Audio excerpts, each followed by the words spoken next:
अब पढ़ते हैं फिजिकल प्रॉपर्टीज पहले, ठीक है ना। तो फिजिकल प्रॉपर्टी में सबसे पहले होती है physical state, physical properties. Physical property में सबसे पहले होती है फिजिकल स्टेट, फिजिकल स्टेट, ठीक है। फिजिकल स्टेट में क्या होते हैं, सारे के सारे जब ये प्योर फॉर्म में होते हैं तो कलरलेस होते हैं। फिजिकल स्टेट में जो फिजिकल प्रॉपर्टी में सबसे पहले फिजिकल स्टेट, कलर, ऑर्डर, सब कुछ बातें आती हैं। मैं सभी इसके अंदर ही खत्म कर दूंगा, ठीक है ना। ऑर्डर भी, जो इनका नेचर है, कलर है, जो सब कुछ इसके अंदर खत्म कर दूंगा, ठीक है। तो प्योर इसमें, प्योर स्टेट में कलरलेस होंगे, लेकिन ब्रोमाइड और आयोडाइड कलर्ड हो जाते हैं जब उन पे लाइट पड़ती है। वो स्पेक्ट्रा की जब बात आएगी हायर क्लासेस में तब पता चलेगा, ठीक है ना। जो छोटे अल्काइल हैलाइड होते हैं वो गैसेस फॉर्म में होते हैं। जैसे ही आर चेन बढ़ती रहेगी तो लिक्विड और सॉलिड फॉर्म में आते रहेंगे, ठीक है ना। और सभी की लगभग स्वीट स्मेल होती है। जितने भी अपने पास ये जब हायर मेंबर की तरफ चले जाते हैं सबकी स्वीट स्मेल फील होनी स्टार्ट हो जाती है। तो ये थी इसके बारे में, बड़ा रेयर ही है, वो बिल्कुल आता ही नहीं क्वेश्चन यहां से। अब जहां से क्वेश्चन आता है उसकी बात करते हैं। दूसरी physical property, boiling point. Boiling point, boiling point तीन तरीके से पढ़ना है अपने को, तीन तरीके से बॉइलिंग पॉइंट पढ़ना है। एक में आर सेम है, अल्काइल पार्ट सेम है, अल्काइल पार्ट इज सेम, ठीक है। एक में हैलोजन सेम है,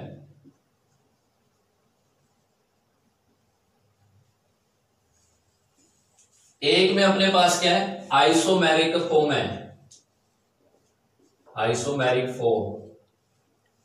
एक और कर लेते हैं जिसमें हैलोजन के नंबर ज्यादा है, हैलोजन नंबर, जिसके अंदर हैलोजन नंबर है। तो मैं पहले इसकी बात कर रहा हूं जिसके अंदर अल्काइल पार्ट सेम है। सपोज सब में CH3 है, लेकिन एक के साथ CH3F है, एक के साथ CH3Cl है, एक के साथ CH3Br है, एक के साथ CH3I है। देखिए सभी में R पार्ट तो सेम है, लेकिन I पार्ट क्या होता जा रहा है, बढ़ता जा रहा है। जिसके अंदर हैलोजन पार्ट क्या है, वो अलग होता जा रहा है। जिसमें जो हैलोजन जितना बड़ा होगा उतना उसका मोलिकुलर मास होगा, और मोलिकुलर मास बढ़ने से बॉइलिंग पॉइंट बढ़ता है। जो बॉइलिंग पॉइंट होता है वो डायरेक्टली प्रोपोर्शनल होता है molecular mass, directly proportional to van der Waal force of attraction, directly proportional to hydrogen bond, और inversely proportional to isomeric form. और we can say branching, branching, इसको हम ब्रांचिंग नाम दे देंगे। और एक और कह सकते हैं directly proportional to surface area, directly proportional to surface area.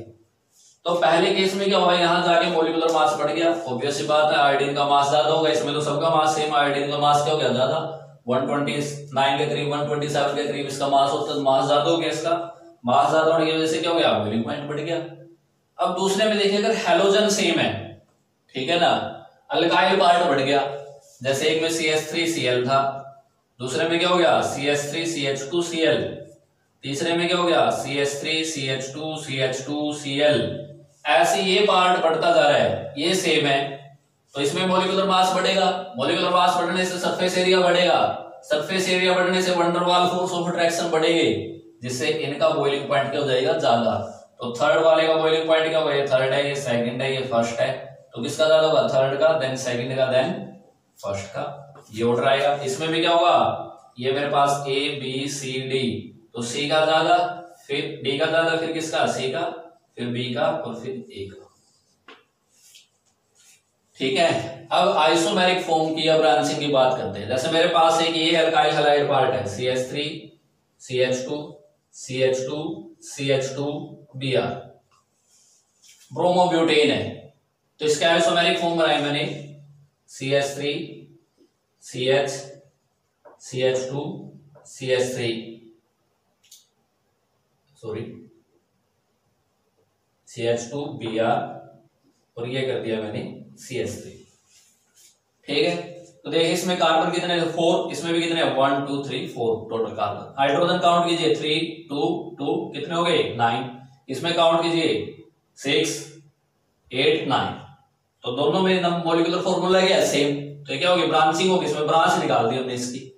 तो ब्रांच निकालने से सरफेस एरिया कम हो गया। पहले सरफेस एरिया ज्यादा था, लीनियर का सरफेस एरिया क्या होता ज्यादा, इसका सरफेस एरिया क्या हो गया कम। सरफेस एरिया कम होने से वंडर वाल फोर्स ऑफ अट्रैक्शन क्या हो गए कम, क्योंकि यहाँ मॉलिक्यूलर मास तो सेम है। अगर आप मॉलिक्यूलर मास कंपैरिजन करेंगे दोनों का सेम, मॉलिक्यूलर मास कंपैरिजन करेंगे तो सेम, तो ये फैक्टर तो खत्म हो गया। अब कौन सा आ गया सरफेस एरिया। सरफेस एरिया घट गया ब्रांचिंग होते ही, तो क्या हो गया यहाँ पे वंडर वाल फोर्स ऑफ अट्रैक्शन भी घट गए, बॉइलिंग पॉइंट भी घट गया। और देखिए अगर एक और ब्रांच निकाले तो CH3 C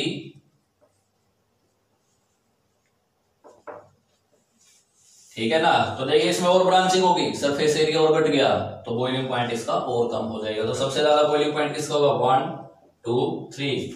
तो 1 का फिर 2 का फिर 3 का, ऐसे इसमें बॉइलिंग पॉइंट होल्डर रहेगा। ठीक है जी। अब लास्ट बात, हैलोजन के नंबर बढ़ जाए तो ऑब्वियसली मास बढ़ेगा, और मास बढ़ने से क्या होगा बॉइलिंग पॉइंट भी बढ़ेगा। जैसे मेरे पास ये है CH4, फिर मैंने कर दिया CH3Cl, फिर कर दिया CH2Cl2, फिर क्या किया मैंने CH2Cl2, फिर क्या किया मैंने CHCl3, फिर CCl4। तो हैलोजन के नंबर बढ़ गए। यहाँ एक भी हैलोजन नहीं था, यहाँ एक था, यहाँ 2 थे, यहाँ 3 थे, और यहाँ कितने हो गए 4। तो मॉलिक्यूलर मास ज्यादा हो गया, यहाँ पे क्या हो गया मॉलिक्यूलर मास ज्यादा होने से क्या बढ़ गया वंडर वाल force of attraction, boiling point क्या हो गया बढ़ गया। हाइड्रोजन बॉन्ड इसमें है नहीं, वो कहीं भी हाइड्रोजन बॉन्डिंग होगी अल्कोहल के केस में वहां पे पड़ेगी। तो बॉइलिंग पॉइंट सेम इसका ट्रेंड है, सेम हैलोजन का। ठीक है ना। अगर मैं यहाँ पे क्या ले लूं बेंजीन रिंग ले लूं तो इसका सबसे ज्यादा होगा। ठीक है ना। सेम यहीं पे वही केस होगा, जब बेंजीन रिंग पे और चेन लगती रहेगी मास बढ़ता रहेगा।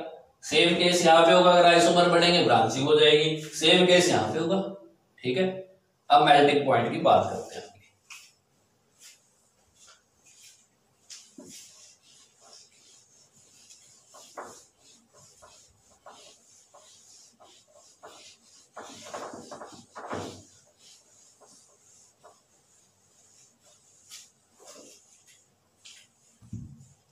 अब मेल्टिंग पॉइंट की बात करते हैं। मेल्टिंग पॉइंट, मेल्टिंग पॉइंट हमने सिर्फ हेलो और इन का ही कंपैरिजन करने। जैसे मैंने एक तो ये ले लिया ऑर्थो ले लिया,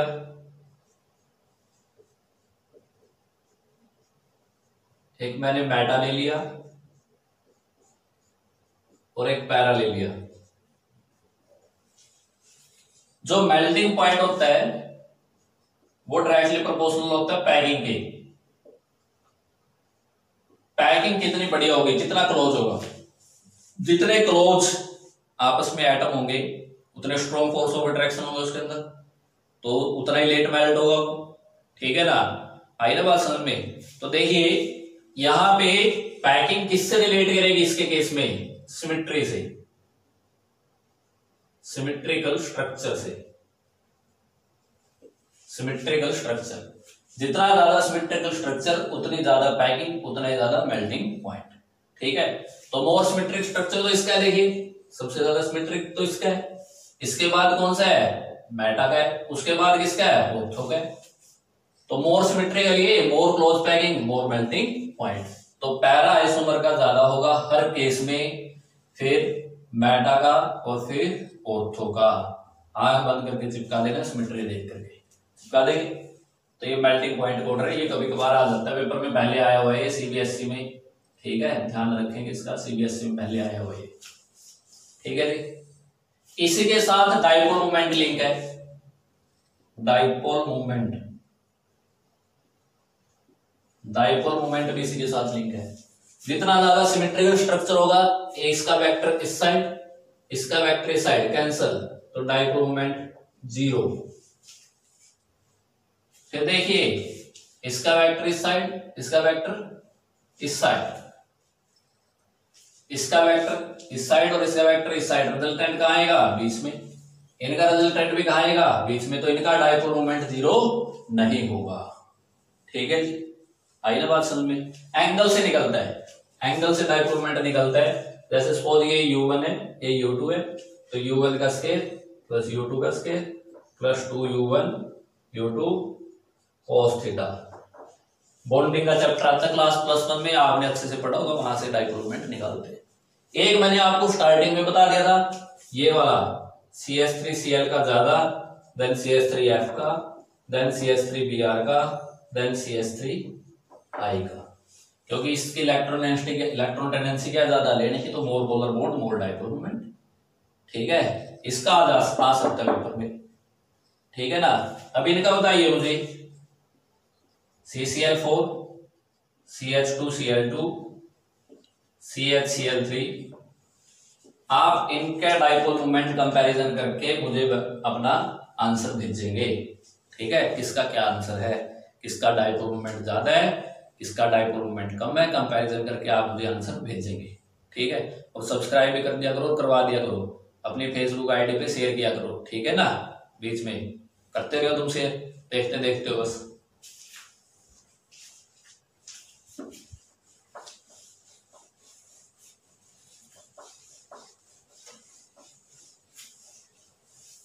उसके बाद बात करते हैं सोल्यूबिलिटी की। सोल्यूबिलिटी की बात करते हैं, सोल्यूबिलिटी।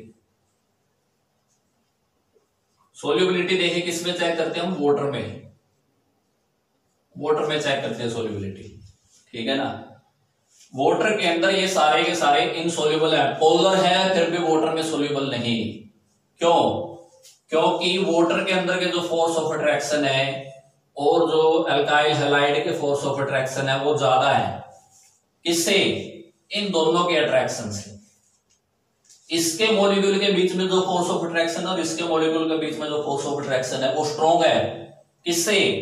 A प्लस B के मॉलिक्यूल के फोर्स ऑफ अट्रैक्शन से ज्यादा है। किसके?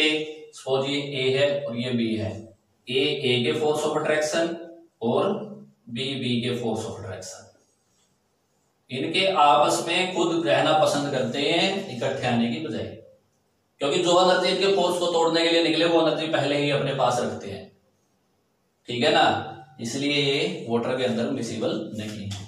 ठीक है, फिर आती है डेंसिटी। फिजिकल प्रॉपर्टी में ही डेंसिटी। ठीक है, डेंसिटी भी दो बातों पे डिपेंड करती है, एक तो R पार्ट पे और एक हैलोजन के नंबर पे। अगर R पार्ट बढ़ेगा तो डेंसिटी घटेगी। ठीक है ना, नॉन पोलर पोलर पार्ट। ठीक है, अगर नंबर बढ़ेंगे तो डेंसिटी भी बढ़ेगी, क्योंकि हैलोजन बढ़ रही है। डेंसिटी का मतलब क्या है? हैलोजन पार्ट का बढ़ना, और हैलोजन पार्ट बढ़ेंगे तो नेचुरल सी बात है डेंसिटी भी क्या होगी, बढ़ेगी। ठीक है, आई ना बात समझ में। और लास्ट है physical property, flammability.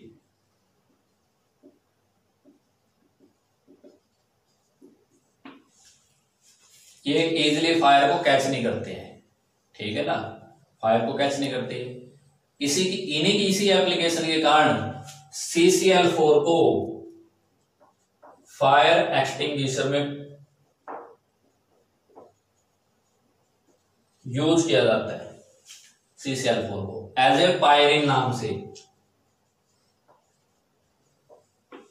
As a pyrene के नाम से। तो पूछा जाता है पायरिन में क्या है, CCl4 फायर एक्सटिंग्विशर में है। ये पूछा जा सकता है BSc एग्रीकल्चर के पेपर में, नेट में पूछा जा सकता है।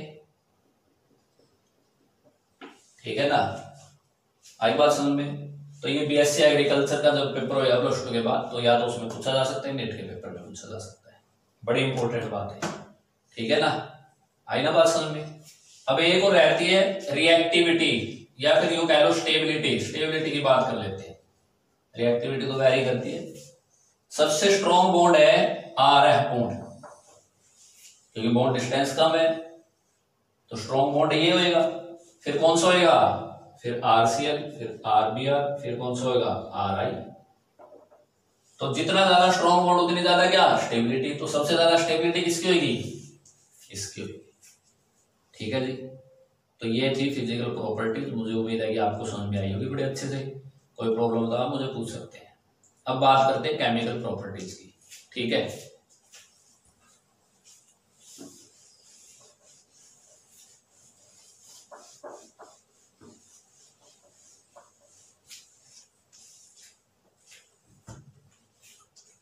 Chemical properties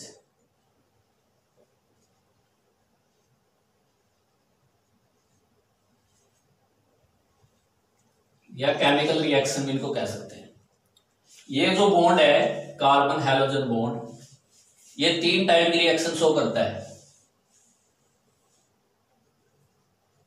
substitution reaction,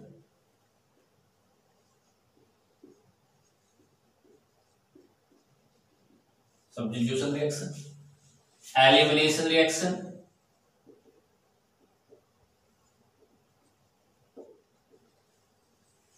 reaction with active metal,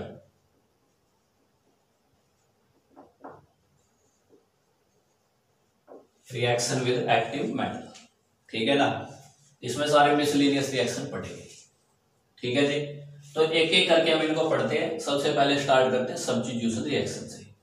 ठीक है ना, सब्स्टिट्यूशन क्या होता है? रिप्लेसमेंट। किसी एक जो लिविंग ग्रुप है, कोई न्यूक्लियोफाइल आएगा उसको रिप्लेस कर देगा। तो यहाँ पे जो सब्स्टिट्यूशन अपने को पढ़नी है वो कौन सी पढ़नी है? न्यूक्लियोफिलिक सब्स्टिट्यूशन रिएक्शन पढ़नी है। सब्स्टिट्यूशन तो पढ़नी है, कौन सी पढ़नी है? Nucleophilic substitution, nucleophilic substitution reaction पढ़नी है। ठीक है, तो देखिए न्यूक्लियोफिलिक सब्स्टिट्यूशन रिएक्शन कैसे होगी।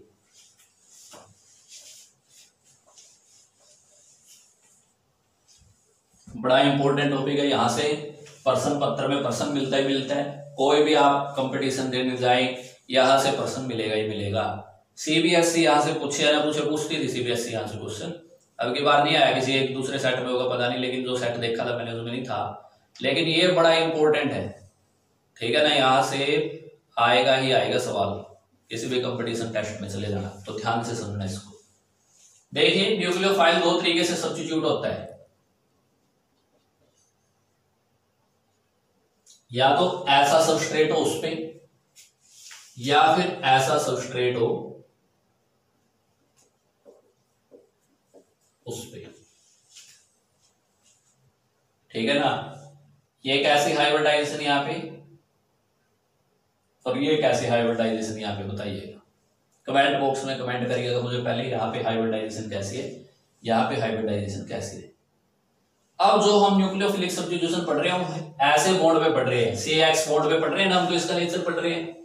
यहां भी CX बॉन्ड है यहां भी CX बॉन्ड, लेकिन ये CX बॉन्ड कैसा है? ये अल्काइल हैलाइड वाला या अराइल हैलाइड वाला नहीं है, ये कार्बोनिल कार्बन के साथ वाला बॉन्ड है। इसकी प्रॉपर्टी आगे पढ़ेंगे। अब इसके साथ न्यूक्लियोफिलिक सब्स्टिट्यूशन रिएक्शन पढ़ेंगे, ध्यान से सुनना कैसे होगी। जैसे मेरे पास ये बॉन्ड है और यहां पे X लगा हुआ है, तो न्यूक्लियोफाइल आएगा, कहीं भी से भी आ सकता है न्यूक्लियोफाइल, ऊपर से, नीचे से, पीछे से, आगे से, कहीं से भी आ सकता है। सारी जगह इसके पास है जगह, कहीं से भी न्यूक्लियोफाइल आ सकता है। ठीक है ना, तो आगे न्यूक्लियोफाइल का तो काम क्या है? इस पे अटैक मारना न्यूक्लियोफाइल को। क्यों? क्योंकि इस पे कैसा चार्ज है? नेगेटिव, और इस पे कैसा चार्ज है? पॉजिटिव। न्यूक्लियोफाइल ने तो रिप्लेस करना है, इस X को रिप्लेस करना है न्यूक्लियोफाइल ने, और खुद को लगना है। तो खुद तो तभी लगेगा जब इसको रिप्लेस कर पाएगा। ठीक है ना, रिप्लेस देखिए कैसे करेगा इसको।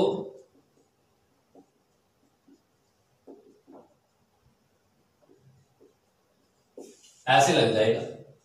तो जब न्यूक्लियोफाइल X की जगह पे सब्स्टिट्यूट हो गया उसको बोलते हैं न्यूक्लियोफिलिक सब्स्टिट्यूशन रिएक्शन। देखिए रिएक्शन किसने दी? CX बॉन्ड ने। इसकी केमिकल प्रॉपर्टी पढ़ रहे हैं हम, किसकी? अल्काइल हैलाइड की या फिर अराइल हैलाइड की। तो केमिकल प्रॉपर्टी में तो X के बॉन्ड के साथ कुछ ना कुछ घटना घटेगी, और वो घटना क्या घटी है कि इसको पहले हमने निकाला है यहां से अलग प्रोडक्ट बनाने के लिए, तभी तो केमिकल रिएक्शन होगी। ठीक है, तो देखिए हम क्या कर सकते हैं, इस बॉन्ड को हटाने के लिए हम कुछ भी लगा सकते हैं। यहाँ पे जैसे मैंने KOH लिया, हीट किया तो ROH बना दी। सवाल तो यही उठता है ना कि सर हम इस बॉन्ड को क्यों यहां से सब्स्टिट्यूट करें, ताकि हमको अलग प्रोडक्ट मिल जाए। अल्काइल हैलाइड से देखो हम अल्कोहल भी बना सकते हैं। अगर मैं इसी को रिएक्ट करवा दूं KSH के साथ, थायोल भी बना सकते हैं, थायोल। सल्फर जहां भी आएगा थायो वर्ड लगेगा। अगर इसी को रिएक्ट करवा दूं मैं NaOR डैश के साथ, तो ROR डैश बन जाएगा। क्या बन जाएगा? ROR dash. इथर है ये। अगर इसी को मैं रिएक्ट करवा दूं NaCOR के साथ, तो ये एस्टर बना लेगा RCOR प्लस NaX। ये देखिए, अगर इसी को मैं रिएक्ट करवा दूं KCN के साथ, तो ये RCN बना लेगा प्लस क्या हो जाएगा KX। और इन कंपाउंड के बनाने की बहुत सारी एप्लीकेशन है, इनसे और बहुत सारे कंपाउंड भी हम प्रिपेयर कर सकते हैं। अगर सिर्फ किसी के पास लैब में अल्काइल हैलाइड पड़ा है तो वो कोई भी कंपाउंड बना सकता है जो उसको चाहिए। कौन से? जिनमें न्यूक्लियोफिलिक सब्स्टिट्यूशन रिएक्शन होती हो। ठीक है ना? आई बात समझ में? ठीक है ना? तो एनसीईआरटी की बुक में एक टेबल बनी है, सबके पास होगी बुक, वो उसमें देख लेना कौन कौन से प्रोडक्ट बनते हैं। मैंने बहुत सारे लिख दिए, कुछ उसके अंदर हैं। अब मैं दो मेन डिस्कस करने जा रहा हूं। ठीक है ना? दो न्यूक्लियोफाइल प्रोडक्ट जो मेन है उनको डिस्कस करने जा रहा हूं, ध्यान से देखिएगा। ठीक है?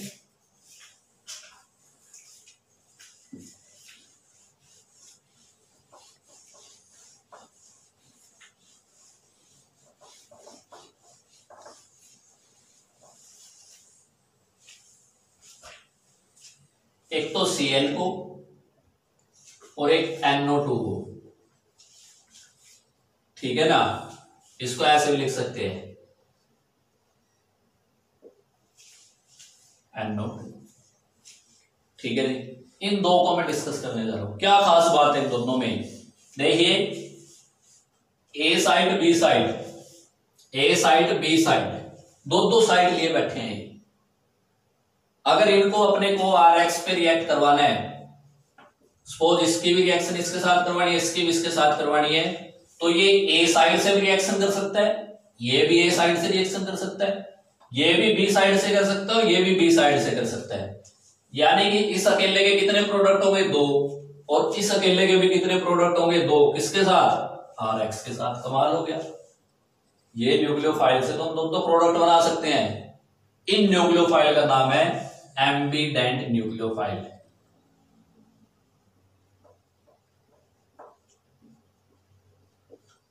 Ambident nucleophile.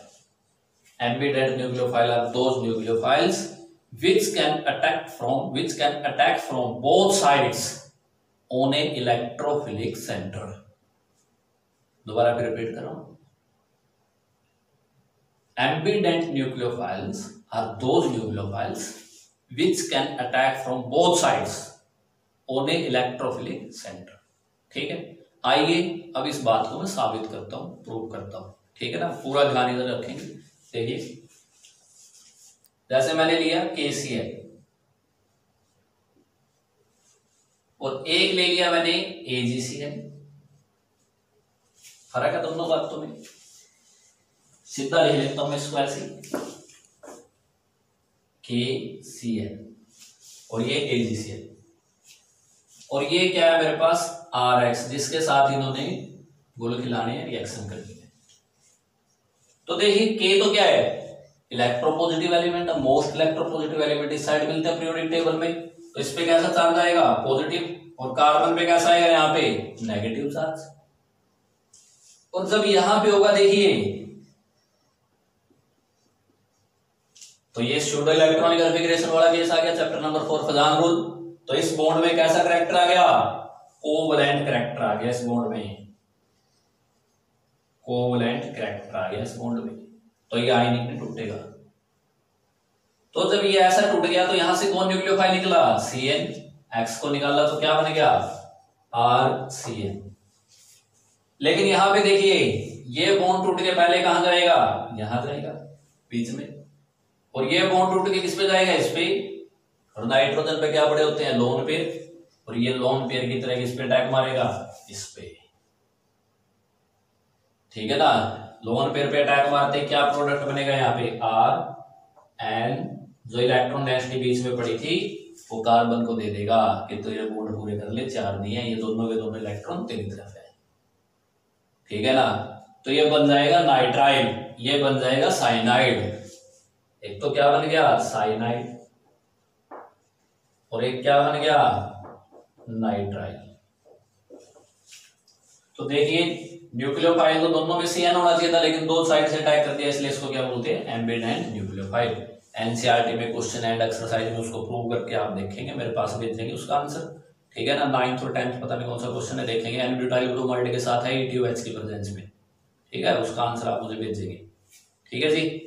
और आप इनको याद रखेंगे, कॉपी पे एक अलग से बॉक्स बनाएंगे और उसमें लिखेंगे एम्बिडेंट न्यूक्लियोफाइल बड़ा बड़ा। और ये दोनों एग्जांपल एक मैंने प्रूव कर दिया, इसको आप प्रूव करके दिखाना मुझे, ठीक है जी। एक मैंने प्रूव कर दिया, एक आप करके दिखाना, ठीक है। नहीं आए तो मेरे से पूछ लेना, ठीक है। जैसे कि ये ऐसे जुड़ेगा AgON डबल बॉन्ड O, तो ये बॉन्ड कहां शिफ्ट होगा, यहां पे शिफ्ट होगा बीच में, ठीक है ना। बीच में शिफ्ट होते हैं, नाइट्रोजन में क्या बड़े होते हैं, लोन पे, ये अटैक मारेगा, ठीक है जी। और जब क्या होगा K, तो O नेगेटिव निकल जाएगा, ONO बनेगा, ठीक है। तो मेरे को भेजना आप आंसर।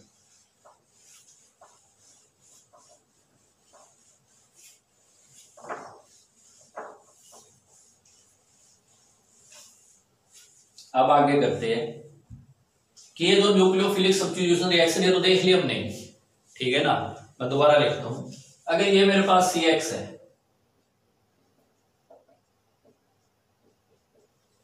और न्यूक्लियोफाइल अटैक करने के लिए आ रहे हैं, अब हम बात कर रहे हैं कि रिएक्शन कैसे हो रही है।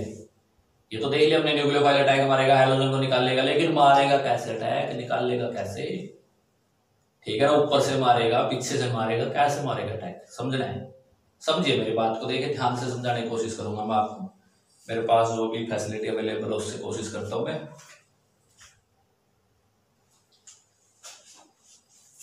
देखिए मान लीजिए मेरे पास ये जो हाथ है मेरे, कार्बन है, ये एक हाइड्रोजन, ये हाइड्रोजन और ये हाइड्रोजन, 3 हाइड्रोजन लगी, और यहां पे क्या लगा हुआ है, मेरा हेलोजन लगा हुआ है। क्या लगा हुआ है यहाँ पे, हेलोजन, ऐसे है, ऐसे पड़ा हुआ है, ठीक है ना। ये यहाँ पे, ये यहाँ पे ऐसे पड़ा हुआ है, देखिए एक ही प्लेन में ना सारे। तो अब न्यूक्लियोफाइल कैसे अटैक कर सकता है, या तो यहां से आगे अटैक कर सकता है, पीछे से अटैक कर सकता है, या फिर यहां से अटैक कर सकता है, ठीक है ना। अगर मैं इसको ऐसे कर दूं, या फिर नीचे से पीछे से, एक बात है, या फिर यहां से अटैक कर सकता है आगे से आकर के।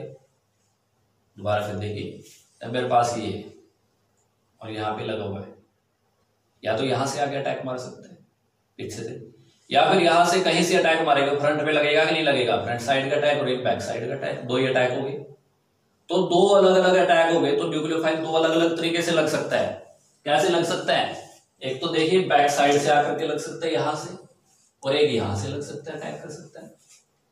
तो न्यूक्लियोफाइल का सब्स्टिट्यूशन करने का 2 मैकेनिज्म हो गया, एक तो फ्रंट साइड से और एक किससे, बैक साइड से, ठीक है। जो बैक साइड से मैकेनिज्म होता है उसको बोलते हैं SN2, क्या बोलते हैं उसको, SN2। लंदन के एक साइंटिस्ट थे, 1930 में इंगोल्ड थे और एक हगिंस थे उनके साथ, उन्होंने एक मैकेनिज्म किया था, 1930 में एक एक्सपेरिमेंट किया था। उनकी एक्सपेरिमेंट की देन है SN1 SN2, ठीक है ना। SN1 SN2 उनकी देन है, उनके मैकेनिज्म की देन। उन्होंने काइनेटिक स्टडी की थी। जब IIT के लिए कभी करवाऊंगा इस टॉपिक को, टाइम लगेगा, जब अच्छी टेक्नोलॉजी के साथ कभी लगा टाइम, तो जब पूरा SN1 SN2 करवाऊंगा तो 2 से 3 दिन लगते हैं SN1 SN2 पे, या 2.5 से 3 घंटे लगते हैं, ठीक है। लेकिन +2 लेवल पे SN1 SN2 का एलिमेंट्री आइडिया ही है, लेकिन मैं उतना जरूर कवर करवाऊंगा जितना नेट में आ जाए, ठीक है। तो देखिए, तो उन्होंने इसका नाम बोला SN2 और इसका नाम बोला SN1। देखिए SN2 का मतलब क्या है, सब्स्टिट्यूशन न्यूक्लियोफिलिक बाइमोलिकुलर, सब्स्टिट्यूशन न्यूक्लियोफिलिक बाइमोलिकुलर, यानी कि जो सब्स्टिट्यूशन हो रहा था वो 2 मॉलिक्यूल के ऊपर डिपेंड कर रहा था। इस सब्स्टिट्यूशन को करवाने के लिए 2 मॉलिक्यूल चाहिए और इस सब्स्टिट्यूशन को करवाने के लिए सिर्फ 1 मॉलिक्यूल चाहिए। तो ये क्या हुआ, सब्स्टिट्यूशन न्यूक्लियोफिलिक यूनिमोलिकुलर।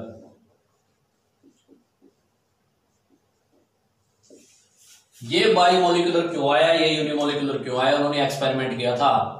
एक्सपेरिमेंट से इसकी भी रेट निकाल ली, इसकी भी रेट निकाल ली, रेट ला दिया। तो केमिकल काइनेटिक्स अभी हम पढ़ेंगे फर्स्ट चैप्टर में, तो रेट ला दिए, ग्राफ ड्रा किए, तो उससे पता चला है सारा का सारा कि ये तो बाईमोलिकुलर है और ये यूनिमोलिकुलर है, यानी कि 2 अलग अलग मैकेनिज्म हो रही है। ठीक है ना, आई बात समझ में। तो आइए अब एक एक करके मैकेनिज्म को समझते हैं। सबसे पहले करते हैं SN2 सब्स्टिट्यूशन न्यूक्लियोफिलिक बाईमोलिकुलर। ठीक है ना, किसका मैकेनिज्म है, सब्स्टिट्यूशन रिएक्शन का। यहां से क्वेश्चन आते ही आता है। ठीक है,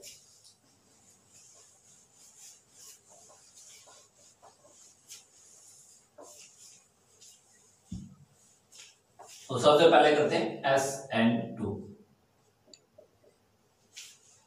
तो सबसे पहली बात है, it is a single step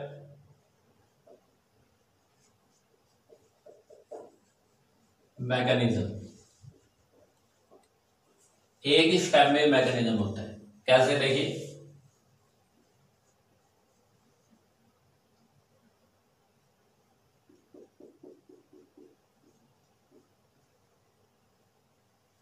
मैंने यहां पे ले लिया Br, ये H है, ये H है, ये H है, और न्यूक्लियोफाइल ले लिया मैंने OH।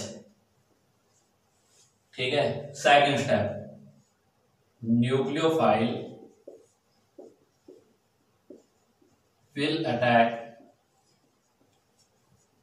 from बैक साइड से अटैक करेगा। तो यहां से अटैक मारेगा इस पे। ठीक है, and a 5 member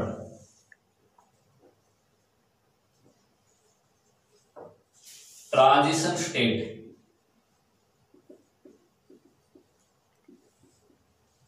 will form. 5 member की ट्रांजिशन स्टेट बनेगी। जैसे अटैक लगेगा ना, तो एक ट्रांजिशन स्टेट बनेगी पहले। ये यहाँ पे लगते ही बाहर निकल गया और लग गया न्यूक्लियोफाइल, नहीं ऐसा नहीं होगा। देखिए ये होगा पहले, ये C, ये H, ये H। ठीक है, ये बॉन्ड तो टूटना स्टार्ट होगा और ये बॉन्ड जो है ये बनना स्टार्ट होगा। ठीक है, तो देखिए ट्रांजिशन स्टेट बनेगी, 1 2 3 4 5 मेंबर की ये ट्रांजिशन स्टेट होगी। ठीक है ना, तो इस ट्रांजिशन स्टेट में क्या हो रहा है, इस मैकेनिज्म में bond making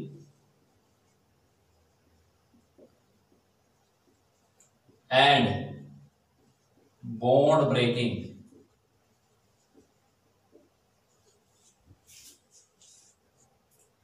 are taking place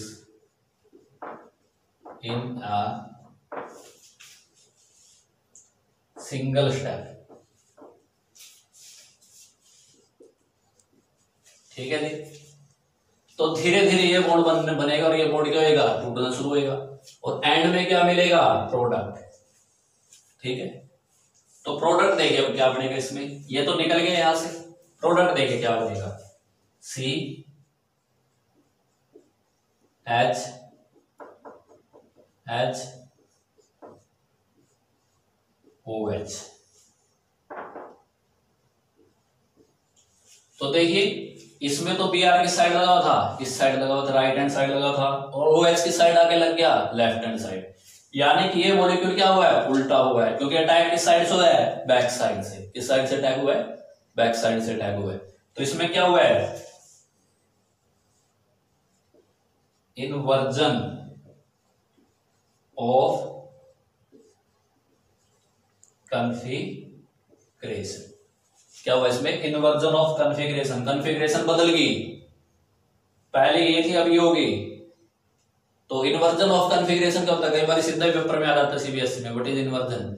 जब लाइट की प्रॉपर्टी करवाऊंगा वैसे सारे स्टेटमेंट लिखाऊंगा, लेकिन आपको पता होना चाहिए SN2 में क्या हुआ, जैसे ये था ना पलट गया ऐसे, जैसे अम्ब्रेला होता है ना, अम्ब्रेला, और हवा चल रही है, आपने अम्ब्रेला को ऐसे किया तो सारा पीछे हो जाएगा, पीछे की तरफ, तो अम्ब्रेला इन्वर्जन भी कह सकते हैं इसको, ठीक है। तो SN2 में क्या होती है कॉन्फ़िगरेशन में, स्टीरियोकेमिस्ट्री में क्या चीज आता है, इन्वर्जन ऑफ कॉन्फ़िगरेशन आता है। पहली बात तो देखिए क्या है, ये सिंगल स्टेप मैकेनिज्म है। ट्रांजिशन स्टेट बनती है, कोई रिएक्टिव इंटरमीडिएट नहीं बनता इसमें, carbocation, carbon ion, free radical कुछ नहीं बनता। अटैक की साइड से होता है, बैक साइड से होता है। एक ही स्टेप में क्या होता है, बॉन्ड मेकिंग, बॉन्ड ब्रेकिंग होता है। इन्वर्जन ऑफ क्या होता है, कॉन्फ़िगरेशन होता है, ठीक है। आई बात समझ में। अब आगे करते हैं 5th स्टेप इसका।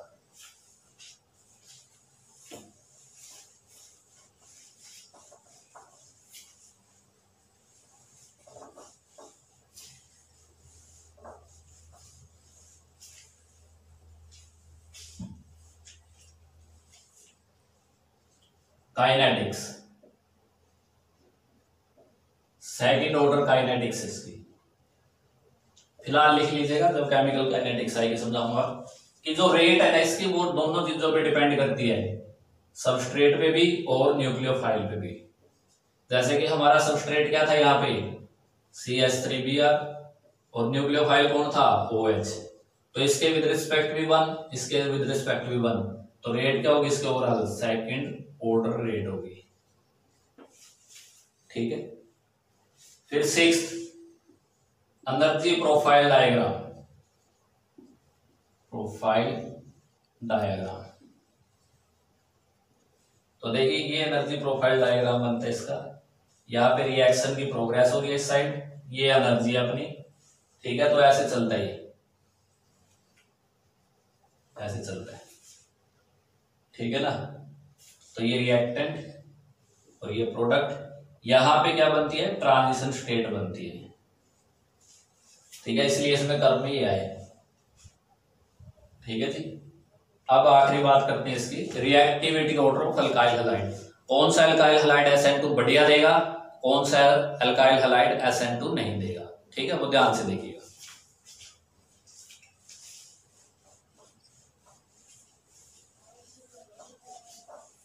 देखिए जितना छोटा होगा, पहली कंडीशन है कि प्राइमरी अल्काइल हैलाइड ज्यादा देगा, then secondary, then tertiary. Primary से पहले भी मिथाइल MEX और CH3X, स्टीरिक हिंड्रेंस नहीं होनी चाहिए यहां पे, ठीक है ना, स्टीरिक हिंड्रेंस नहीं होनी चाहिए। तो सबसे पहले मिथाइल, फिर प्राइमरी, फिर सेकेंडरी, फिर टर्सरी। दूसरा केस, अगर दोनों प्राइमरी हैं, ये भी प्राइमरी और ये भी प्राइमरी, तो इनमें कौन सा बढ़िया देगा, लार्जर ग्रुप, लार्जर ग्रुप बड़ा बढ़िया देगा। ये लार्जर ग्रुप है, क्योंकि लार्जर ग्रुप क्या होता है, गुड लिविंग ग्रुप होता है, गुड लिविंग ग्रुप होता है, ठीक है ना। तो ये मतलब यहां से कई बातें निकल के आती हैं कि जो SN2 रिएक्शन है वो किस किस पे डिपेंड करी है, वो सबस्ट्रेट पे भी डिपेंड करी है, वो न्यूक्लियोफाइल पे भी डिपेंड करी है, ठीक है ना, वो ट्रांजिशन स्टेट की एनर्जी पे भी डिपेंड करी है, और वो सोलवेंट और टेम्परेचर पे भी डिपेंड करी है। तो वो सारे फैक्टर तो बहुत डीपली पढ़े जाते हैं IIT लेवल के लिए या और किसी लेवल के लिए, लेकिन CBSE और नेट के लेवल पे इतना ही आता है, इससे ज्यादा नहीं आता, ठीक है जी। अगले बार हम SN1 करेंगे, तब तक आप सब्सक्राइब जरूर करिए, अपने अपने शेयर करिए उसको, अपनी अपनी ID पे भी, फेसबुक पे भी, और भेजा करो इसको, ठीक है ना। और अपने आंसर, मोस्ट इंपोर्टेंट तो आंसर है, उनको भेजो, और मैं कोशिश